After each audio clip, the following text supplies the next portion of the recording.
کا آج کی اس پوڈ کاسٹ میں استقبال ہے۔ آج کا یہ دن بڑا تاریخی دن ہے۔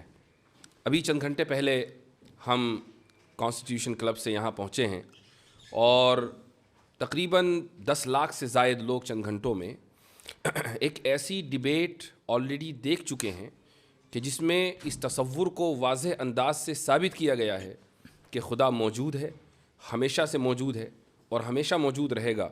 اور آج کی اس ڈیبیٹ سے یہ پتہ چل گیا ہے کہ ایتھیسٹک ورلڈ ویو دلائل کے معاملے میں کتنا بینکرپٹ ہوتا ہے۔ مفتی شمائل احمد عبداللہ ندوی اور اسی طریقے سے مشہور ملحد اور لیریسسٹ جاوید اختر کے درمیان یہ جو ڈیبیٹ ہوئی ہے، اس کا لوگوں کو شدت سے انتظار تھا اور بہت بڑی تعداد میں لوگ ڈس اپوائنٹ اس معنی گر ہوئے ہیں کہ میں خود یہ سمجھ رہا تھا کہ شاید کچھ مضبوط دلائل ایتھیسٹس کی طرف سے آئیں گے اور ملاحدہ شاید کوئی نئی دلیل پیش کر پائیں گے۔ ہم اس میدان میں ایک عرصے سے کام کر رہے ہیں اور میں ہمیشہ یہ دعوے کے ساتھ کہتا آ رہا ہوں کہ الحاد بغیر کسی دلیل کے ایک بے بنیاد عمارت کے اوپر کھڑا ہوا ہے، اور الحمدللہ یہ بات پھر ثابت ہوئی۔ اسی طریقے سے ایک اور بات جو میں اکثر و بیشتر کہتا ہوں اور شاید لوگوں نے یہ بات کہتے ہوئے مجھے سنا ہوگا کہ تقریباً 70 to 80% کیسز میں الحاد کی وجہ مینٹل ٹراما ہوتی ہے، اور شاید یہی وجہ جاوید اختر صاحب کے تعلق سے بھی کہی جا سکتی ہے، اور اس کی ایک وجہ ہے۔ یہ کوئی انہوں نے ڈھکی چھپی بات نہیں کہی ہے، اس لیے اس کو ریویل کرنے میں کوئی حرج محسوس نہیں کرتا ہوں۔ ڈیبیٹ سے پہلے جب ہماری جاوید صاحب سے ملاقات ہوئی تو انہوں نے ہم سے یہ کہا کہ بھائی مجھے آپ اس بات پہ قائل کر دیں کہ 8 سال کی عمر سے لے کر آگے تک جو میں نے مختلف مصیبتیں جھیلی ہیں تو کیا خدا مجھے ریکمپنسیٹ کرے گا یا نہیں کرے گا۔ اس سے یہ اندازہ ہوتا ہے کہ جو بچپن میں مینٹل ٹراما کا وہ شکار ہو گئے تھے تو یہی وجہ ہے کہ وہ اس کو جسٹیفائی نہیں کر پائے اور خدا کا انکار کر بیٹھے۔ ڈیبیٹ کون جیتا کون ہارا یہ ایک الگ موضوع ہے، لیکن میں سمجھتا ہوں کہ تمام کے تمام لوگ اس بات کے اوپر متفق ہوں گے کہ ایسے تمام لوگ ہماری دعاؤں کے مستحق ہیں۔ میں دعا کرتا ہوں کہ خدا تعالیٰ جاوید صاحب کو ہدایت دے، وہ اس دنیا سے ایمان کا کلمہ پڑھ کر جائیں اور خود دوسروں کے لیے بھی وہ ہدایت کا سبب بنے۔ جہاں تک آج کی ڈیبیٹ کا تعلق ہے تو مفتی شمائل احمد عبداللہ ماشاءاللہ آج کے دن کے ہیرو ہیں، تو سب سے پہلے تو میں آپ کو مبارکباد دیتا ہوں کہ اللہ تعالیٰ نے آپ کو یہ توفیق دی ہے کہ آپ یہ وحدانیت کا اور خدا کے وجود کا مقدمہ دنیا کے سامنے پیش کریں۔ تو ایک بار پھر مبارکباد، اور اب آپ کچھ اپنے کلمات کا اضافہ کیجیے۔ جزاکم اللہ خیراً، اللہ تعالیٰ آپ کو جزائے خیر عطا فرمائے۔ میں آپ کا بھی شکریہ ادا کرتا ہوں، اور اس کے علاوہ ہمارے جتنے مسلمان ہیں بھائی بہن جنہوں نے ہمارے لیے دعائیں کی ہیں اور بڑا اہتمام کیا تھا اس ڈیبیٹ کے پہلے، تو بس اللہ کے فضل کے بعد آپ حضرات کی محنتوں اور توجہ اور دعاؤں کا ہی نتیجہ ہے کہ جو کچھ میں کہہ سکا۔ یہ بات آپ نے بالکل صحیح کہی کہ ہم نے ایکسپیکٹ نہیں کیا تھا کہ جناب جاوید اختر صاحب وہی باتیں کریں گے جو اکثر کرتے آئیں، بلکہ ہم نے یہ سوچا تھا کہ شاید کوئی اکیڈمک انداز میں ڈسکشن ہوگی، اور میں نے تو یہ ارادہ کیا ہوا تھا کہ کئی سارے آرگیومنٹس میں وہاں پہ پیش کروں گا، صرف آرگیومنٹ آف کنٹینجنسی نہیں، لیکن انہیں کنٹینجنسی ہی سمجھ میں نہیں آ رہی تھی، تو اسے سمجھانے میں ہی جو ہے 2 گھنٹے گزر گئے۔ تو الحمدللہ بہرحال جو ہوا اللہ کا فضل رہا، اور اللہ کا فضل ہے کہ حق بات سامنے واضح آ گئی، اور اللہ سے دعا گو ہوں کہ اللہ انہیں بھی ہدایت دے۔ ماشاءاللہ اس ڈیبیٹ سے کئی ساری ایسی چیزیں ہیں یا نتائج ہیں کہ جن کو بڑا خوش آئین کہا جا سکتا ہے۔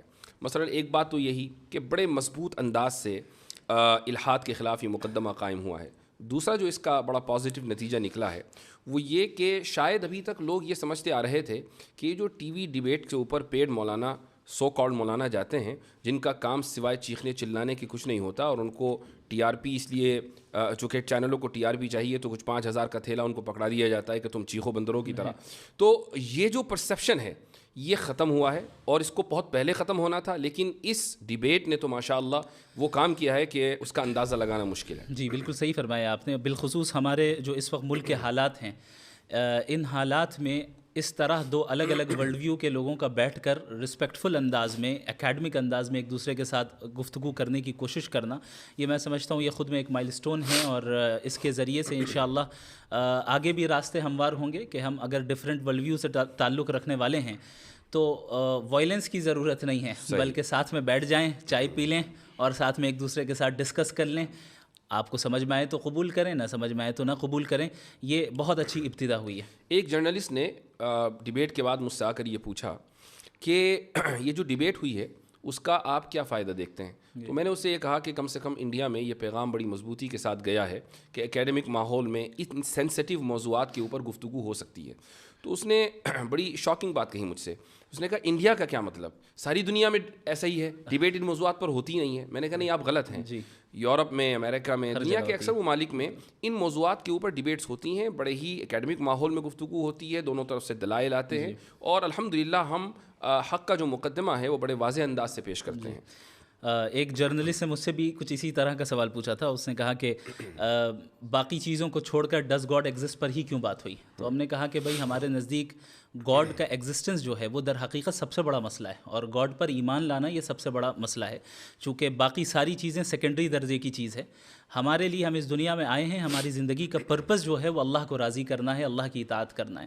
تو یہ سوال دراصل اس بنیاد پر مبنی ہے کہ آپ اس چیز کو ایک سیکنڈری اور پرائیویٹ چیز سمجھ رہے ہیں, اور سمجھ رہے ہیں کہ اس کی کوئی خاص اہمیت نہیں ہے, آپ کو صرف مادی اور مٹیریلسٹک جو ہے ترقی کرنی ہے. یہی ورلڈ ویو دراصل جو ہے مغربی دنیا نے دیا ہے کہ کس طریقے سے لوگوں کو مٹیریلزم میں مبتلا کر دیا جائے.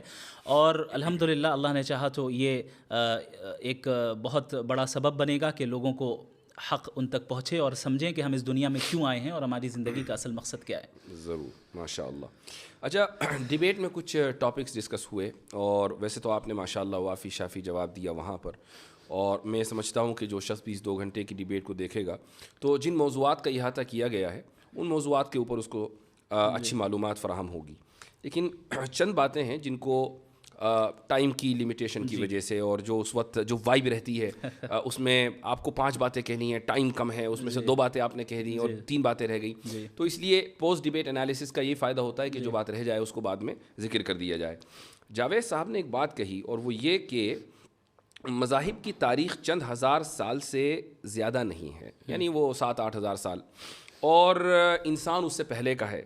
اور یہ جو مذاہب شروع کیے ہیں یہ تعلیم یافتہ لوگوں نے کیے ہیں, لیکن ساتھ میں انہوں نے جو اس کا ایک چیز ایڈ کی ہے وہ یہ کہ مذہب ایک عرصے تک رہا اور اس کے بعد وہ ختم ہو گیا, پھر دوسرا مذہب آیا, پھر تیسرا مذہب آیا. اس سے یہ پتہ چلتا ہے کہ خدا فانی ہے.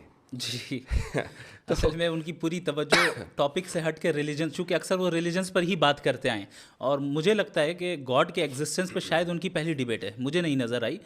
تو وہ گاڈ کے ایگزسٹنس سے ڈائریکٹ خدا تک یعنی اصلی بندے سے پہلی ڈیبیٹ ہے. جی, اصلی بندے سے پہلی ڈیبیٹ ہے. جی جی, یہ بہت اہم پوائنٹ ہے. اس کی وجہ یہ ہے کہ یہ جشن ریختہ تو تھا نہیں کہ اس میں مثلاً کوئی صحافی خاتون یا کوئی بیٹھ گیا اور اس نے کبھی غالب کا شعر پڑھ دیا اور انہوں نے 5 اشعار کا اضافہ کر دیا, اور پھر مستر کے کچھ اشعار حالت اس طرح شاید وہ یہی سوچ کر آئے تھے, وہ یہ سوچ کر آئے تھے کہ بھائی میں کچھ بھی پھینک دوں گا یا کچھ بھی کہہ دوں گا. تو اس طرح نہیں ہوا کرتا, اور یہ ایک good lesson has been learned. جتنا صرف ان کے ذریعے بلکہ جتنے بھی لوگ تھے کہ جو الہاد کی طرف سے پیش ہوئے تھے آڈینس میں, ان کو بھی یہ پتہ چل گیا کہ اہل مذہب کے پاس جو مقدمہ ہے وہ بہت اسٹرانگ ہے. اور یہ صرف انہی کا نہیں بلکہ پورے ایتھیسٹک ورلڈ ویو کا یہ ایک طریقہ رہتا ہے کہ وہ یہ پریٹینڈ کرتے ہیں کہ ایتھیزم ڈیفالٹ پوزیشن ہے. جی ہاں, جبکہ ایسا نہیں ہے.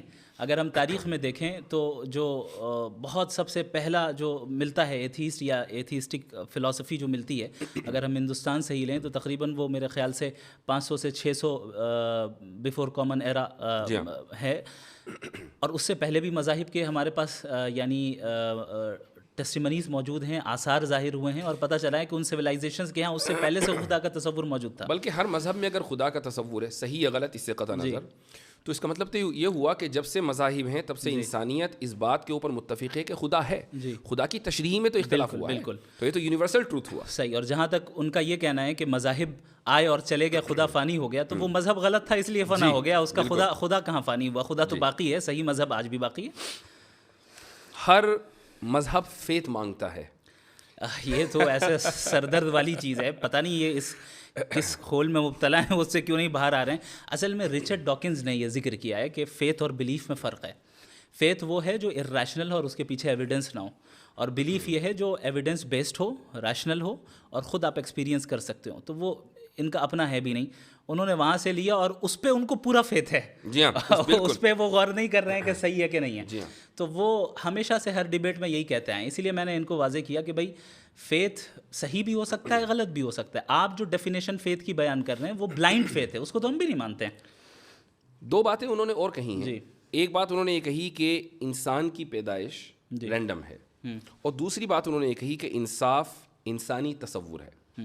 اس کو کیسے, مجھے یقین ہے کہ آپ نے اس وقت بھی جواب دیا تھا, لیکن پھر بھی اس کو تھوڑا سا ایلیبریٹ کریں.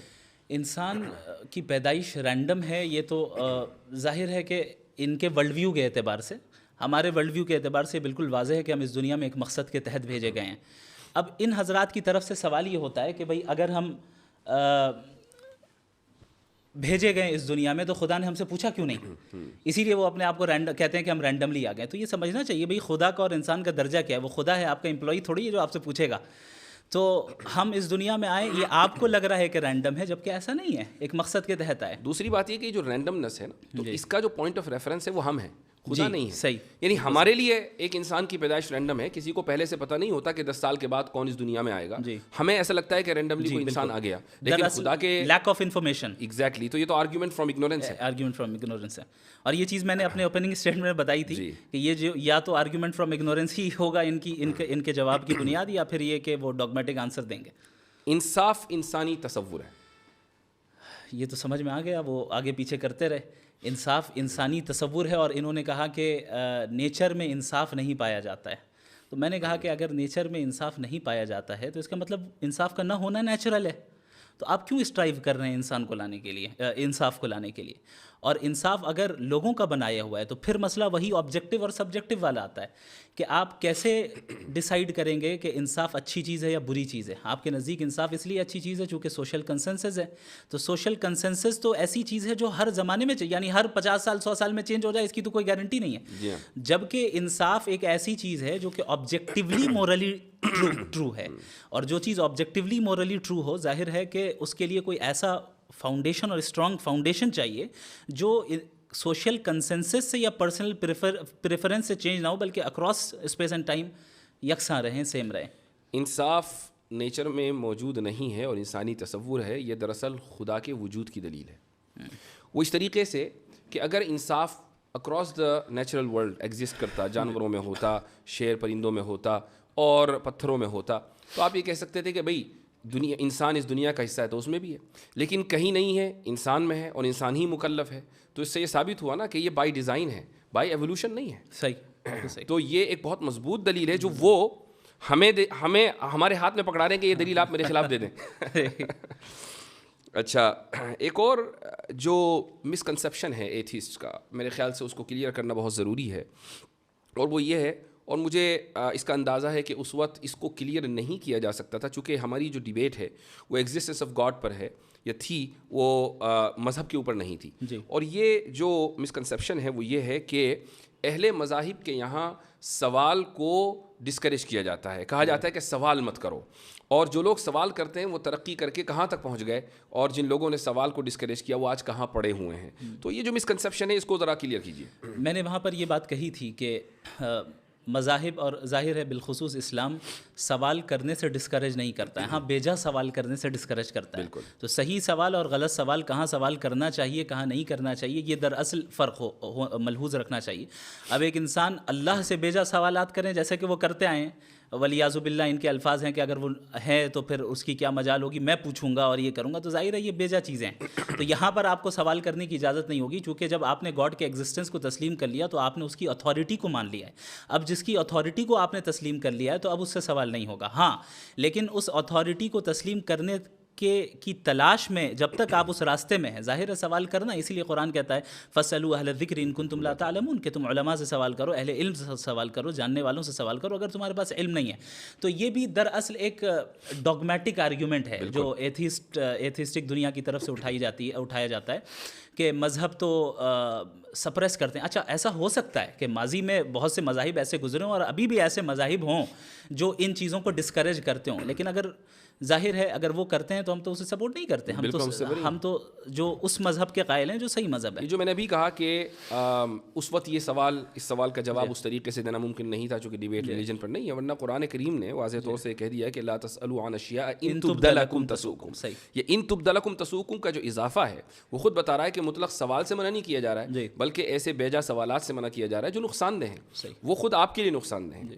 تو یہ جو ان لوگوں کی طرف سے ایک مسکنسیپشن پھیلایا جاتا ہے اس کو ٹھیک کرنا بہت ضروری تھا. اسی طریقے سے اگر آپ ہماری ہسٹری کو دیکھیں, خدا کی ذات اور خدا کی صفات کے تعلق سے میں سمجھتا ہوں کہ جتنا ڈسکشن ماضی میں ہو چکا ہے بالکل ابتدائی دور میں معتزلہ کے دور میں اور اس کے بعد, تو وہ پورا کا پورا رچ ٹریڈیشن اور کلچر یا کہہ لیں کہ پورا لٹریچر وہ آج بھی ہمارے پاس موجود ہے. اور بہت سے کریکلمز میں جو اسلامک ٹیچنگ کے اسلامک اسٹڈیز کے کریکلمز ہیں ان میں پڑھایا جاتا ہے.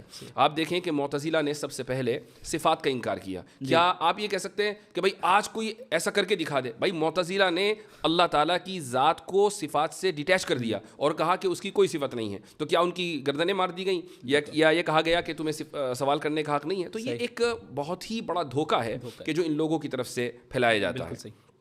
جی ہاں, ایک بڑا بچکانا سوال آیا اور میں تو بہت زیادہ حیرت زدہ رہ گیا, اور یہ حیرت کی وجہ یہ رہی کہ جب میں نے اس موضوع کے اوپر کام کرنا شروع کیا آن لائن اور سوشل میڈیا کے اوپر میں آیا, تو بالکل ابتدائی دنوں میں غالباً یہ بات ہے 2016 یا 17 کی, تو اس وقت جو بہت لو آئی کیو قسم کے اسلاموفوبز ہوا کرتے تھے وہ آ کے یہ سوال کیا کرتے تھے کہ قرآن میں ڈائناسور کا تذکرہ کیوں نہیں ہے. بڑے تعجب کی بات ہے. میں حیرت زدہ رہ گیا کہ جاوید صاحب ابھی تک ایوالو کیوں نہیں کر پائے اکیڈمیکلی. اصل میں اب تک وہ رسل کو ہی پڑھ رہے ہیں. وہ اب تک رسل تو کو ہی پڑھ رہے ہیں. جی ہاں, تو آپ کا جو جواب تھا وہ بڑا زبردست تھا ماشاء اللہ, کہ قرآن ہدایت کے لیے ہے, وہ جیوگرافی یا زوالوجی یا اس طرح کے مضامین کو کور کرنے کے لیے نہیں ہے. کچھ چیزوں کا اس میں مظاہر فطرت کے تحت تذکر آ گیا, وہ بات الگ ہے.